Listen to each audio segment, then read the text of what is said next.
How's hashtag quarantine life treating everyone?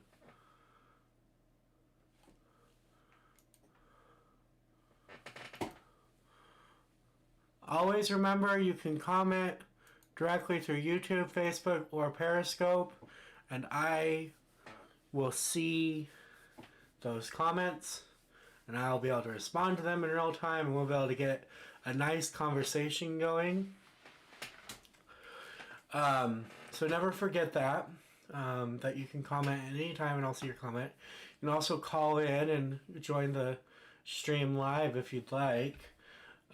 Just call in, leave your name and what you want to talk about, and it'll dial through to me, and that'll be awesome. So,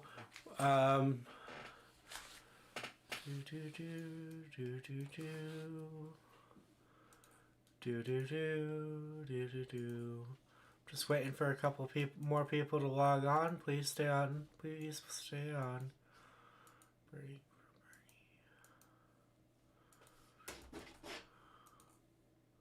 All right. Let's get started, everybody, shall we? Shall we get started? I think we should get started. All right. So, before we get to the headline news, which I know that headline might seem a little on the nose, corporate death panel. So, I'll get to that in a moment. I want to talk about a former presidential administration. One who many Americans, when polled, see the president of that administration as the greatest president of their lifetimes. And in case it's not obvious, I'm talking about President Barack Obama's administration. And specifically, I want to talk about the administration's staff, not Obama himself, but the staffers he had in high-ranking positions while he was president and where they are now. Because I think it'll really highlight how both parties are held captive by organized money. So without further ado, Jay Carney, Obama's press secretary, is press secretary for Amazon. David Plouffe, Obama's campaign manager, works for Uber and Facebook. Mary Shapiro, Obama's SEC chair, is on the board at Morgan Stanley. Tim Geithner, Obama's Treasury Secretary, is the president of a private equity company which owns Payday Loan Servicers. Robert Gibbs, who was Obama's first press secretary, it does communications for McDonald's. Demetrios Morantes, Obama's trade rep, who negotiated the TPP, of all things, is now an executive at Square. Eric Holder, who was Obama's attorney general, is the executive at Airbnb. Ryan Metcalf, Obama's White House senior advisor, works for PayPal's co-founder. Josh Earnest, Obama's third press secretary, now does comms for United Airlines. Michael Froman, the deputy national security advisor, works for MasterCard and is on the board of Disney. Is anyone noticing a pattern here? How the presidency is a one-way ticket to becoming a high-level member of the oligarchy, if that's what you choose to make it, which every president since Carter has chosen to make it. I mean, the Obamas are now a nearly $1 billion brand, so there's that. And I'm not necessarily trying to badmouth President Obama, although he did do a lot of terrible things. I'm just trying to point out some of the results of his administration. Susan Rice, Obama's national security advisor, is on the board of Netflix. That one seems odd, but okay. Ray LaHood, Obama's Secretary of Transportation, is on Uber's board. Talk about a conflict of interest. Melody Barnes, Domestic Policy Council Director, also Uber. Val Jarrett, Obama's Senior Advisor and Strategist, is an executive at an investment firm and on the board of Lyft. So, we have to remember what we're dealing with, Democrat or Republican. We're dealing with neoliberalism. And neoliberalism is a form of government where the social good is cut and cut and cut and cut and cut. And policies are designed to weaponize and hurt and divide. And all the money goes to those who already have all the money and all the power. It's neoliberalism. It's a form of government and government spending where all the money goes to the top 1% and 0.1% of people with wealth, and austerity and social murder, which is policy violence that results in death for everyone else. But on to our next little bit of news. People, I don't know why, but a lot of liberals especially, but not, I don't know if it's just liberals, are loving New York. I think he's the governor, Cuomo, who's a legacy governor. His family's been in New York politics for 2 generations, maybe 3. Which I don't like legacy politics. I really don't. No, we don't need legacies. Not in a democracy. Not like that. Anyways, he's been cutting Medicaid in the middle of a pandemic. The New York state lawmakers reached a tentative budget agreement. Spending reduced, school aid held flat, and billions in Medicaid reductions. And retaining or giving New York Governor Cuomo power to do mid-year budget cuts. So that is fun, isn't it, everybody? Yes, Katie, I'm on it right now. Thank you for reminding me.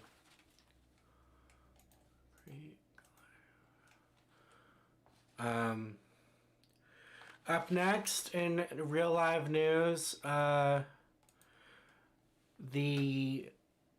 we've had at least 10 million unemployment applications in 2 weeks. And that's 10 million people who likely just lost their health insurance in the middle of a pandemic.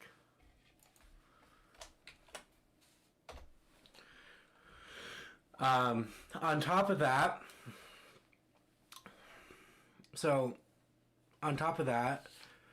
we don't know the real numbers of how many people actually are applying for unemployment benefits and needing unemployment benefits, because state websites are getting overwhelmed. The servers can't handle the sheer volume of applicants. So 10 million unemployment applications, 6.6 million this week alone, and we don't know how many there really are. We simply don't. Job centers obviously are closing because it can't. Mainstream doctors at the front of this crisis are saying that the physician shortage is so low, so dire, I should say, that they're calling dentists to be emergency docs for coronavirus and intubate people, which oral surgeons and other dentistry people are very highly qualified. And, don't take that as anything. I'm not saying that like a bad thing. I'm just saying it's a dire thing that we can't... what's the word I'm looking for? That we can't supply enough doctors, so we're ordering dentists, and it won't be long before we order veterinarians to start working on human patients too. This is our American healthcare system. It's like 30th or 40th in the world. 33 plus other countries, I think it's actually 33 countries, have universal healthcare. Now, some of those countries with universal healthcare are getting overwhelmed too, but the thing is they have greater capacity, and they don't have corporate death panels. So when they're doing military triage, it's because they're completely out of capacity, and they're still taking a human-first approach. Whereas when we're doing triage, who's worth saving, we're doing it based on profits. which wants I want to skip forward just a little bit on our scheduled docket to talk about corporate death panels for a moment, and then we'll go back to where I was.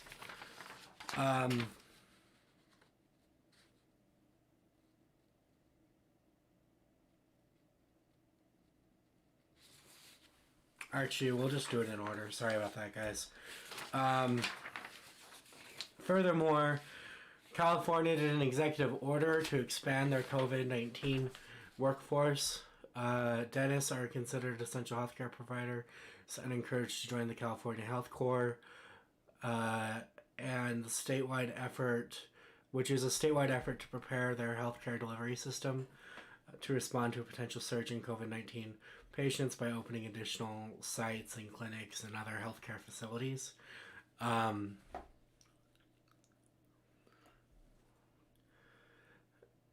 I want us all to remember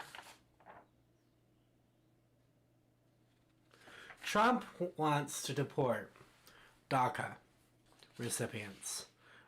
And ICE is stealing the masks that our medical professionals need to stay protected and using them so they can be protected from the virus while they do raids right now.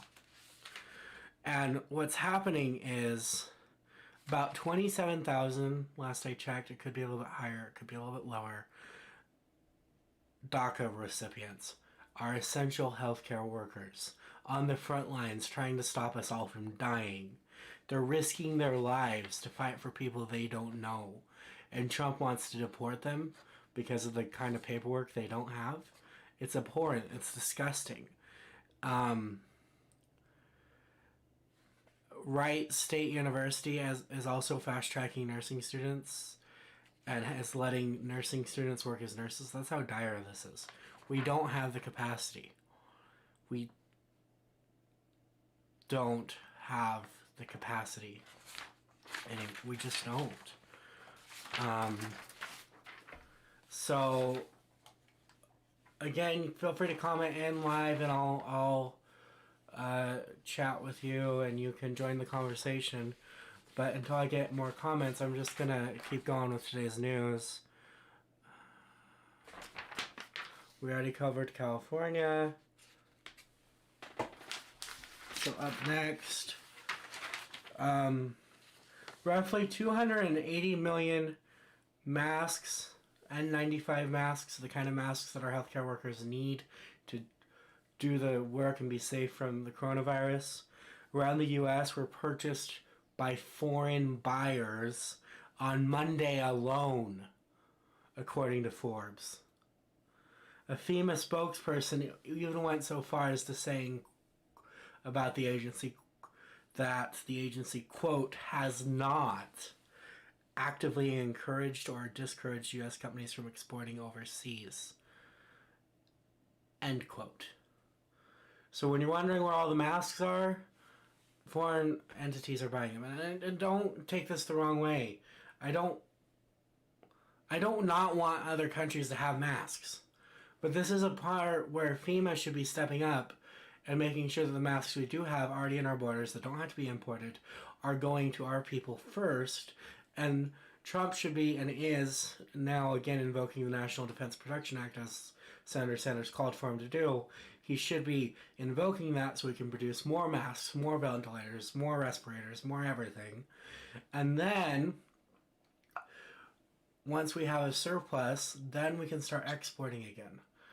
But 280 million masks just gone in a day for the whims of private profit when our people are dying. And you know, we're one world. So at the end of the day, all humans are our people.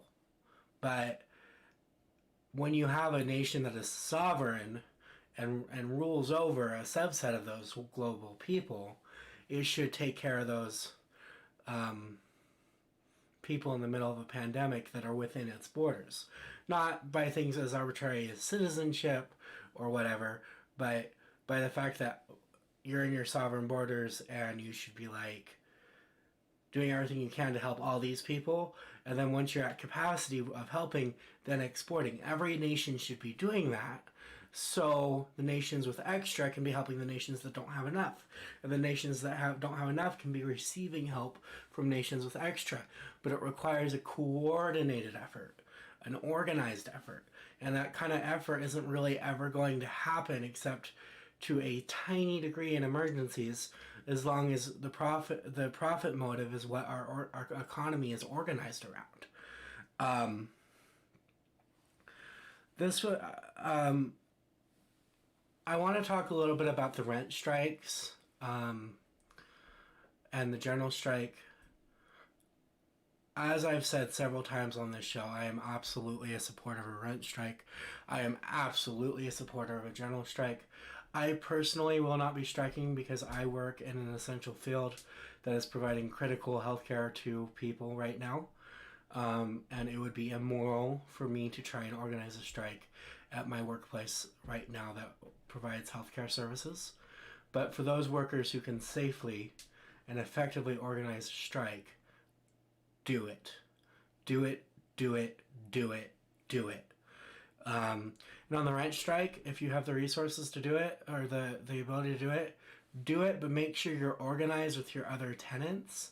You have a single person doing a rent strike isn't going to do much good. An organized group of tenants who have committed to work together to perform a rent strike, now that is going to do some good. We have to organize together and build bridges of community and mutual aid to make organizing power like this effective. This is actually from the New York Times archives back in, I want to say, 78. There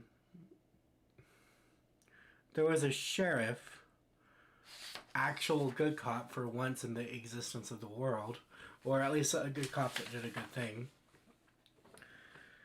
Sheriff James Traficant of Mahoning County filed court action to try to stop the foreclosure of 13 homes back in 1978 during some sort of crisis in that county.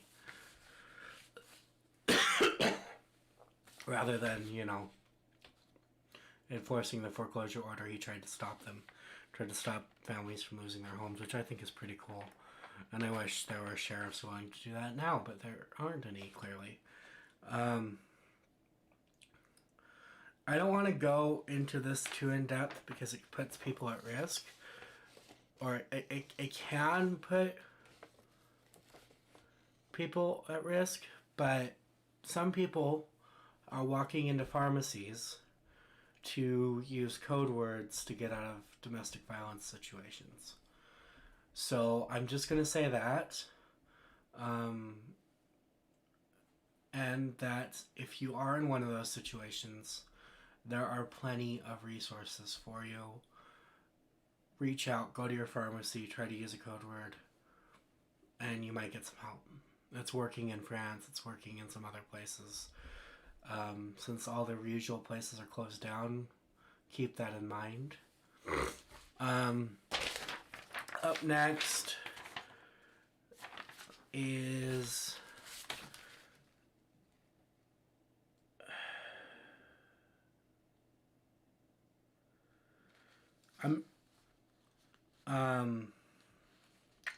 up next, I want to talk a little bit about death panels.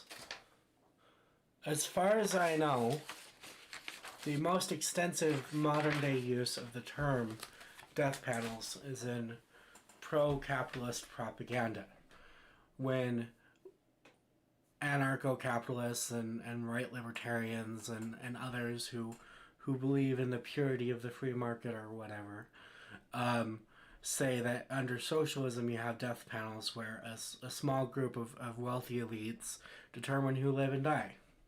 That is categorically false. That's what happens under capitalism. And before you tune out, let me explain how that happens. Under capitalism, everything in society, so this can be mitigated to a degree by social policy, but everything in society is organized around the profit of those who own capital. okay? And profit is merely the value of excess labor. So the excess value of labor. So if I go work for my boss and I make $10 an hour and he makes a profit, whatever his profit is the excess value of the labor I put in to produce for him, right? So you scale this up enough and you've got huge insurance companies with small groups of exceedingly wealthy, exceedingly powerful people, CEOs, CFOs, financial officers, executives, so on and so forth. And these guys, the top-down hierarchy, so these guys decide, you know what? We're not going to, if the patient is over 80 in the middle, or over, 60, or is having symptoms of cardiac arrest, we're not going to pay for ambulances for them. And all of a sudden, cardiac arrest patients and elderly patients don't get the treatment they need.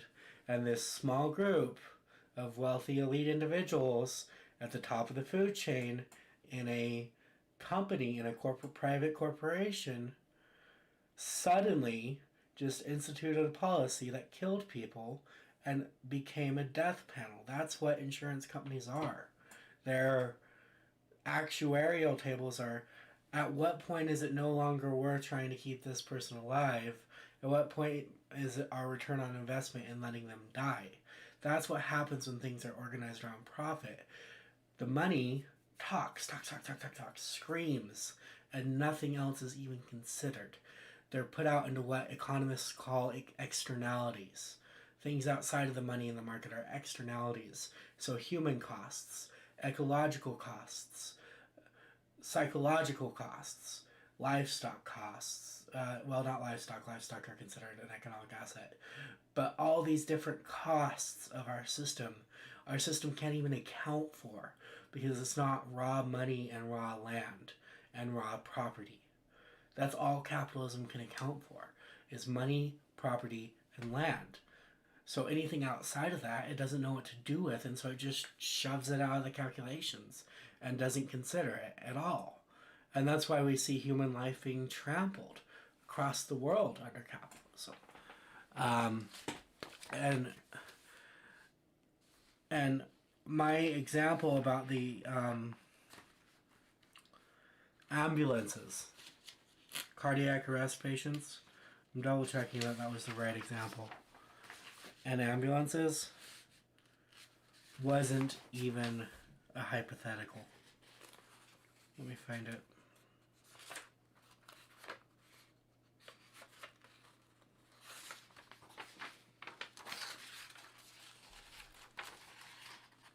I'll find it in a moment, but basically I saw an article earlier today where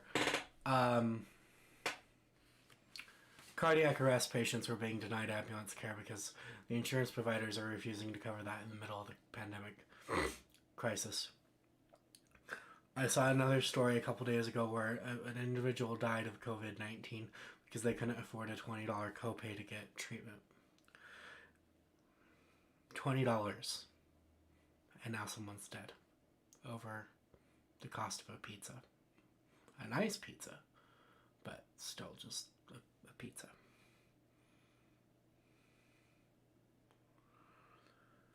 And there are 7 myths and facts about COVID-19. This list assembled by the Party of Socialism and Liberation in Salt Lake City. I would like to use my platform to go over with everybody, because it's really important that we don't spread cyanophobia, and we don't spread xenophobia, and we don't succumb to our fears and spread bigotry. So myth 1 is, I think, the most prevalent one, and that this is a Chinese virus and that China and its people are to blame. Fact, saying that is inherently racist and a diversion from fighting the virus. Myth 2, the virus originated in a lab. It's a biological weapon, probably from China. That's categorically false as well. Studies found it originated in nature. Most likely the COVID-19 strain has a 97% similarity with a version of the coronavirus normally found in bats. So it originated in nature, probably from bats and some sort of mutation. Okay. Myth 3. China kept U.S. experts from entering the country to help. The reality is that Trump actually pulled our experts out of China before the epidemic.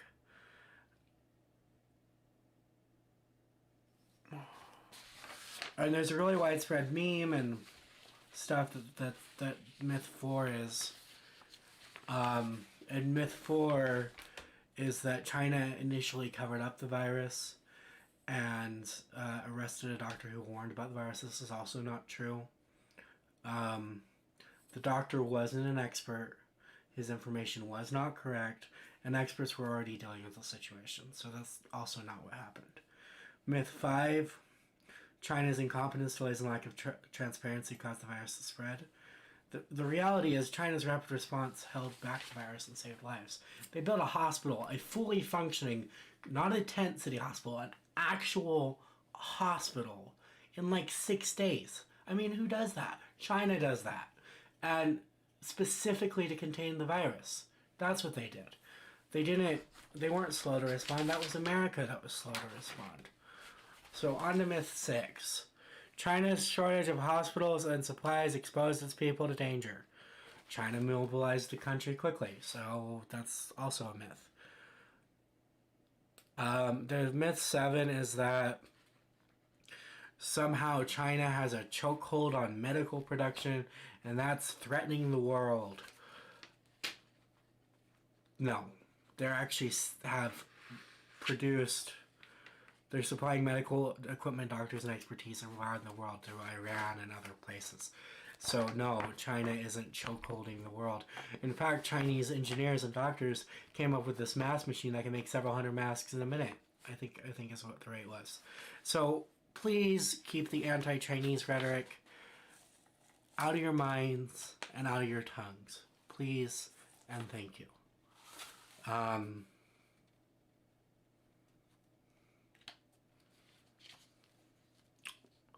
I would really appreciate that, and any Asian Americans you know would especially appreciate that. Especially because a small family was stabbed by an American man, an Asian American and a Chinese American family, 2-year-old and 5-year-old, I think, and one of the parents were stabbed by an American man because they were spreading the coronavirus. That's what he said. It's just anti-Chinese racism. That's cyanophobia. It's a disgusting hate crime, and this guy's getting charged with a hate crime, which is good. But,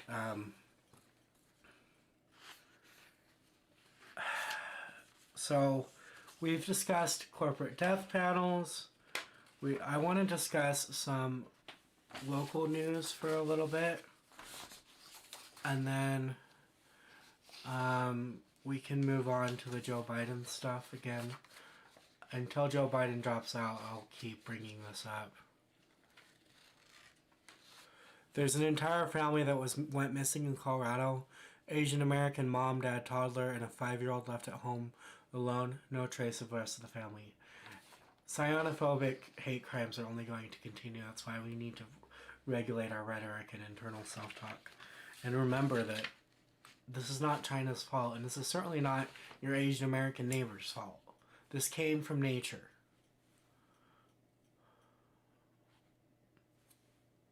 It's a 2-year-old and 2 parents. And the 5-year-old was left at home alone. The rest of the family is just vanished. No trace. It's a tragedy. And I'm about to cry, so I'm gonna... Oh my gosh, that one was just a baby. Just a baby. And those parents, innocent parents, what did they do? They simply existed and now they're disappeared, probably in a hate crime. It's disgusting and tragic.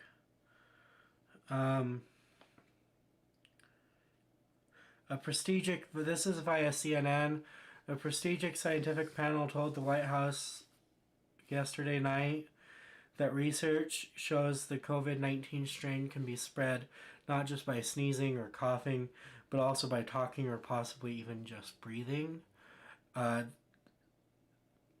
current specific research is limited.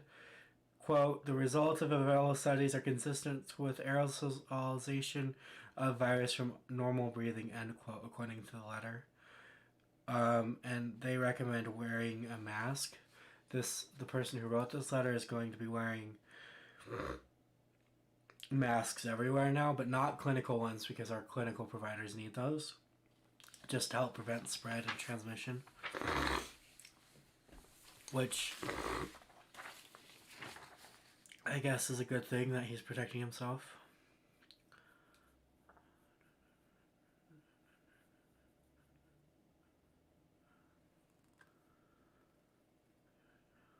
In Italy, there's 55% fewer reports of domestic violence. They cite that to it being harder to report domestic violence in the middle of, right when you're in the middle of a lockdown. But in Utah, domestic violence cases are spiking right now, actually. Salt Lake City residents began reporting sounds of explosions Thursday. If you are aware of those sounds, don't worry, it was just the Tooele Army base detonating stuff.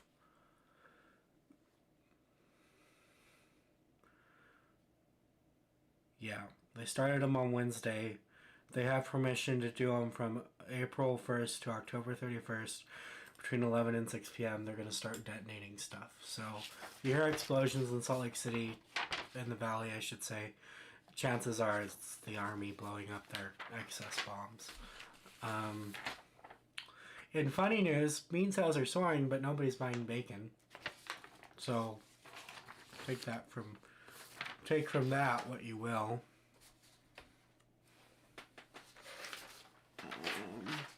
I remember, Cuomo is not your hero, everybody. He's cutting Medicaid in the middle of a pandemic. And I mentioned DACA recipients earlier. I don't know if everybody knows this, so I'm going to mention it now. Undocumented people depend on their work. It is their labor. Okay?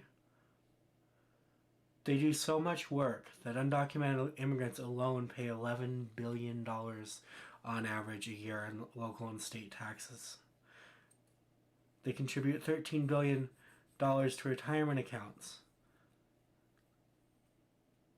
So the virus is exposing our weak economy. Because our economy is weak because it's based on the wrong things. It's based on generating profit for a tiny, infinitesimally small few and throwing the rest to the side as a commodity. That's what capitalism does. And that is what our economy does. You can call it capitalism, you can call it cronyism, you can call it corporatism, you can call it vulture capitalism, you can call it neoliberalism, but they're all the same thing. It's just capitalism. It's feudalism 2.0, and it's long past time we replaced it with something better. It's not the best system out there. It may be better than what came before it, slightly, but it's not the best. Salt Lake City is also seeing an increase in child custody calls. Green Bike and Positive Local News. The Green Bikes around Salt Lake City are offering 1 cent annual memberships to all essential workers. So I could go get a 1 cent pass for Green Bike for the year because I'm an essential worker. So that's cool.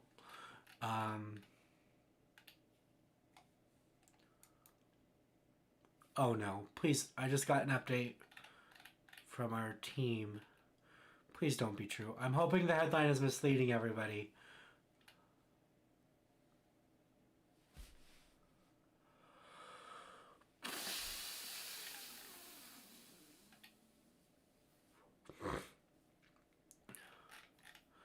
Salt Lake City is trying to close the temporary Sugar House shelter later this month.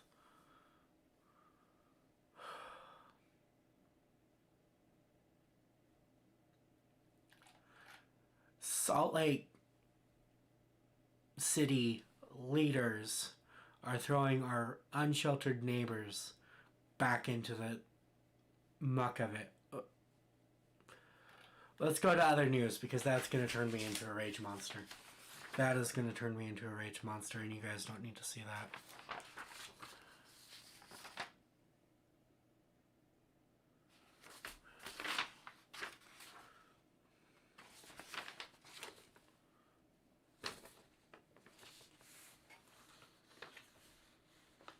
I don't want you guys to see me being that angry, but I am. Utah's confirmed cases have surpassed 1,000, but Utah is issuing warnings that the test is painful and intrusive, so I don't know how many people are actually getting themselves tested right now, because the state is trying to dissuade them from getting tested, presumably to keep the official counts low. So on to Joe Biden. There are 8 women who have credibly accused Joe Biden of either sexual assault or sexual misconduct.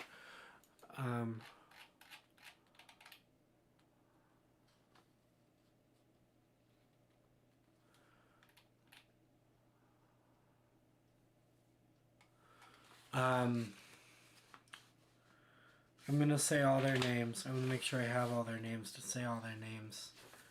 1, 2, 3, 4, 5, 6, 7, 8. I only have 7. So I apologize to the 8th woman because my notes don't have her name. Amy Lapos was a congressional aide for U.S. Representative Jim Himes in 2009. She claims that Biden touched and rubbed his nose against her during a political fundraiser.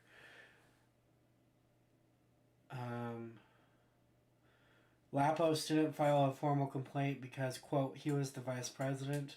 I was a nobody, end quote. DJ Hill was one of 2 women to come forward with allegations in the New York Times in a report published on April the 2nd, I believe. That might have been April the 2nd of last year. I'll have to double check.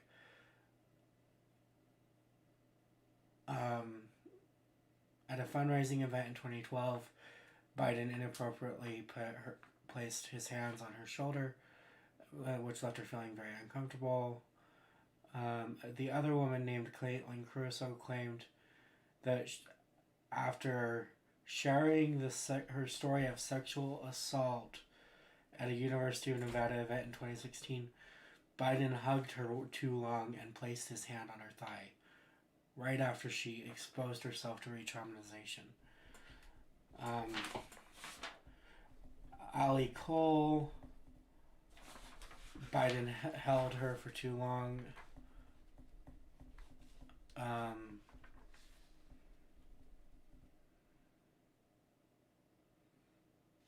Biden, without consent, touched foreheads with Sophie Karasik.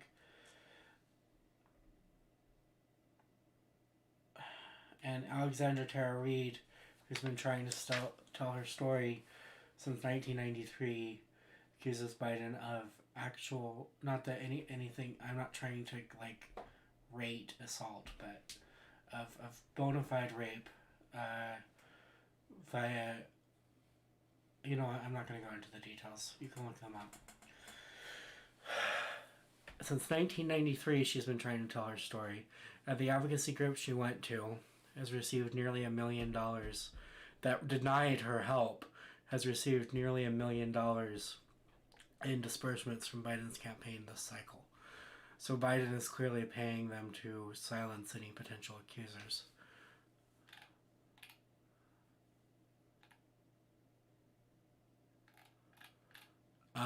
In identity politics news, Joe Biden is promising the first VP as a woman to get identity politics cred.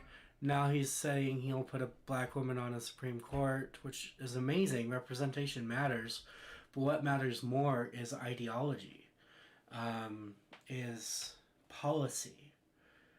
At the end of the day, you can have more diverse oppressors or you can have less oppression. And sometimes often representation helps with the whole less oppression thing, but it depends. The way Biden's going about promising, oh, I'll have a woman vice president, and not talking anything about policy. Oh, I'll put a black woman on the Supreme Court. Great. He's using identity as tokens to get garner support when he doesn't have any. And per our earlier print reporting on our website, as far as we know, Joe Biden was basically out of money at the end of March. He had $12 million and like $98,000.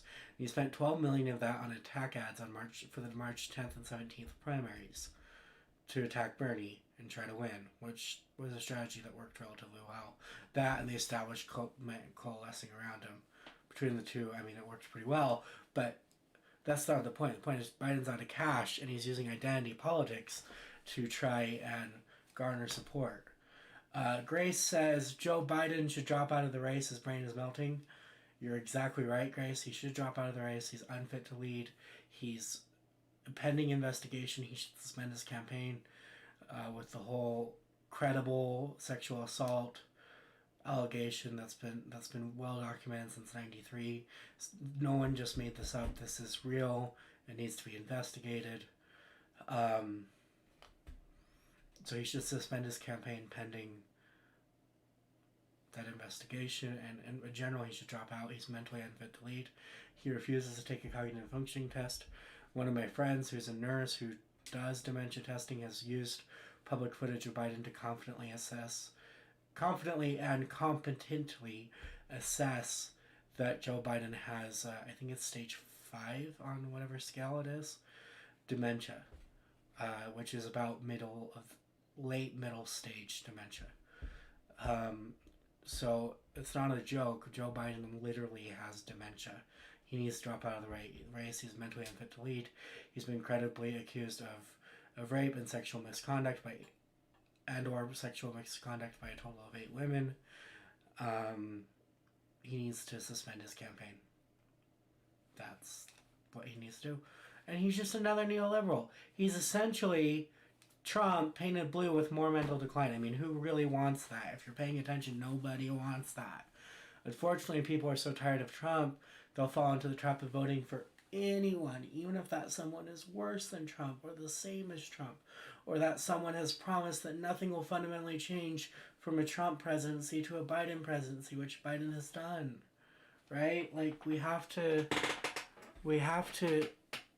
look past the fear of the other guy, especially in the primaries, and vote based on policy, on ideology, on the America we want to see, especially in the primaries.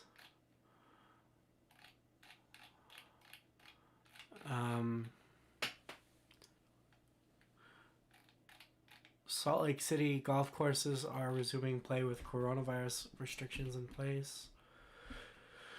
Since the Magna earthquake 2 weeks ago, that was 5.7 magnitude, there have been 728 total earthquakes in the Wasatch Front. An engineer intentionally crashes a train near hospital ship Mercy, believing some sort of weird coronavirus conspiracy.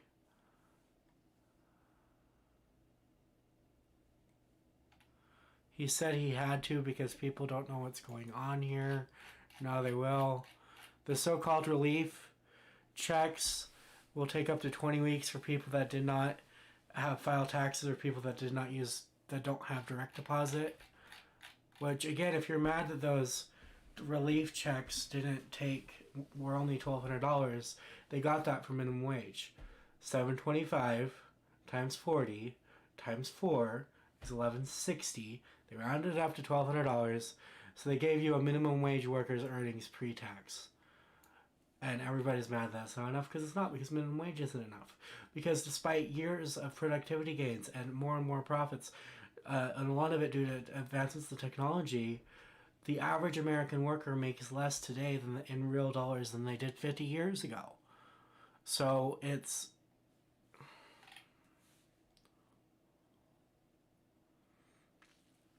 The FBI sees a spike in gun sale background checks amid the pandemic.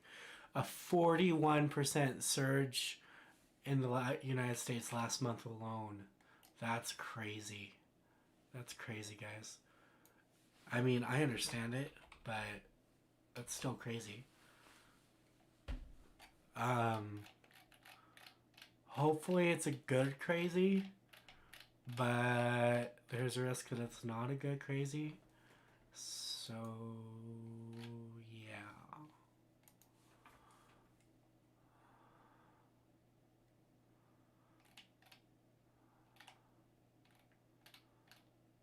The Navy removed the captain of an aircraft carrier who sounded the alarm about coronavirus. Filipino President Rodrigo Duterte orders police to, quote, shoot dead, end quote, any, quote, troublemakers, end quote, who break quarantine. So that's a fun case of authoritarianism.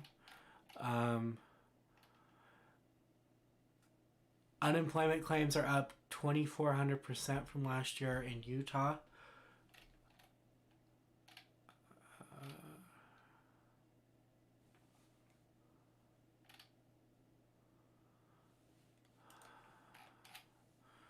And guys, keep the comments coming. I really want to hear from you. Obviously, I have a docket of news to share with you, but I live off your comments. Please keep the conversation alive and active and healthy by commenting. You comment, I will see your comment, and then I'll be able to respond to your comment. And that'll be great. Let's see, what's next on the docket?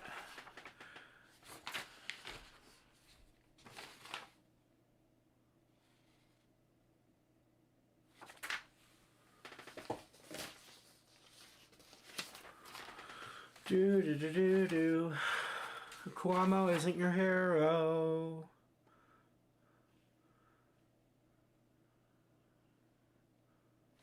Nope, that was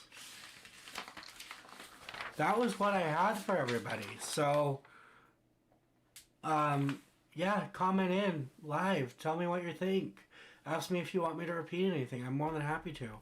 But we covered today's news already.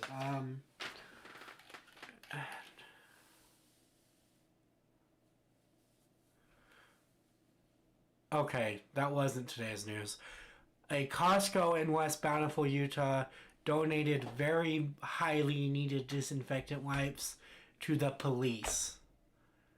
To the police. Not to doctors, not to charities, to the police. Like, stupid. Not that police don't need to be protected or whatever. Fine, they can be protected.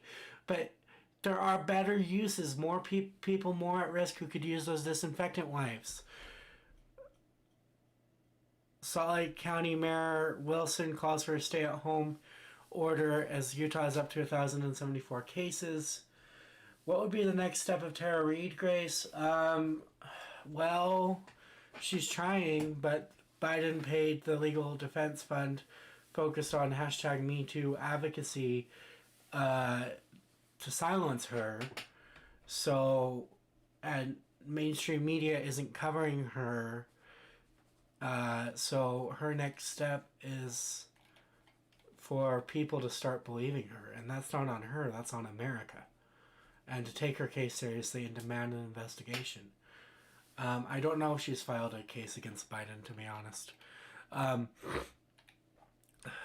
Some people may not get their $1,200 stimulus checks until mid-August.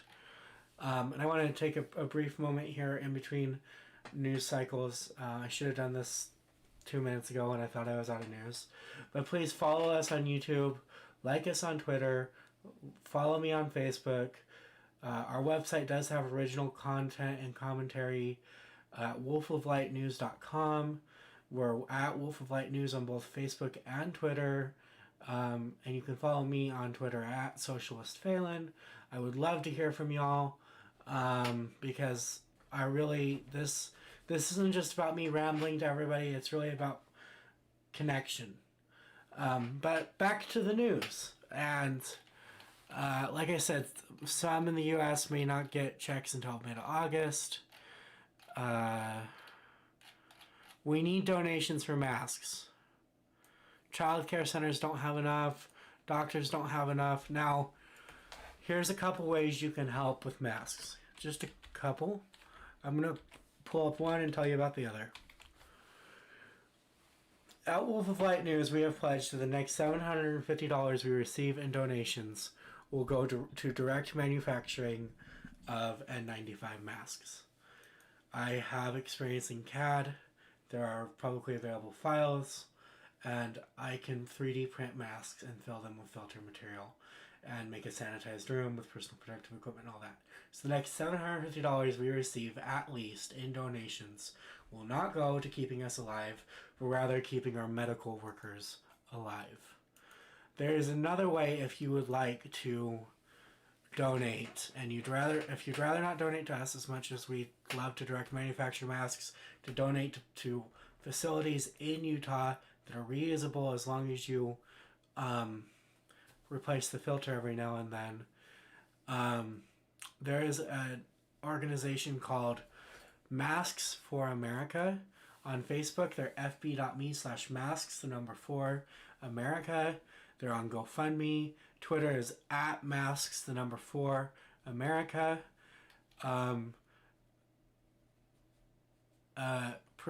They procured an FDA certified manufacturer in China that can ship 1.5 million of the proper masks daily, $2 each, which is a fraction of what hospitals and public health departments are paying. And the shipments can be tailored in quantity to suit local quality needs.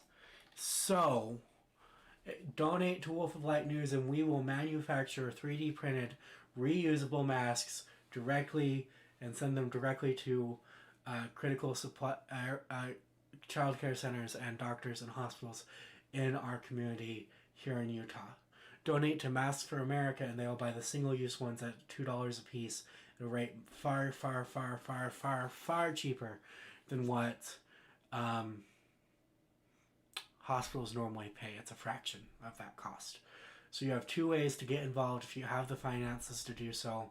wolfoflightnews.com/donate, and we will use that money to manufacture reusable masks for our essential healthcare workers here in Utah. Or you can find Masks for America online, on Facebook, on Twitter, and on GoFundMe. Every $2 they receive is 1 mask for essential healthcare workers. Those are the 2 best ways you can get involved right now watching this stream. In fact, I'm going to put the little pledge up on the bottom left of the screen. wolfoflightnews.com/donate. Please donate if you can. We need 33% of our pledge goal in order to, what's the word I'm looking for? In order to start manufacturing. And we should be able to reasonably manufacture tens, if not hundreds, of reusable masks with that goal. And they are reusable. And that is the point. So please donate if you can. Thank you all for watching. I do have a little bit more news for those of you who stayed on. Utah did sign into law, Utah's Governor Gary Herbert did sign into law an elective abortion ban, which is just terrible. Great way to be a family-first state by getting rid of half the state's ability to choose. That's just great, Governor Herbert. So if Roe v. Wade is overturned, that will go into effect immediately. And Utah isn't the only state to do that. It's a disgusting abuse of what's been determined to be constitutional precedent because they're trying to get it overthrown for their own political, theocratic agenda, and it's disgusting. And on that note, I want to thank you all for watching. Please follow, please donate, either to us or to Masks for America. You donate to us, we'll make reusable masks and they'll go straight to Utah